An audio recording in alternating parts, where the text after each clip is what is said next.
Gigataan ako ang ulo sa isda. Kaya nakakita ko gata.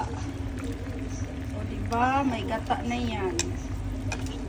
So, na ako'y talong.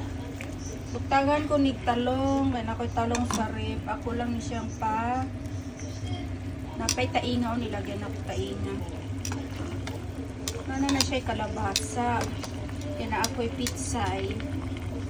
So, ginoo ko. Summer lang yung tao may kakaunan isda ano. Kay summer lang may manggawas.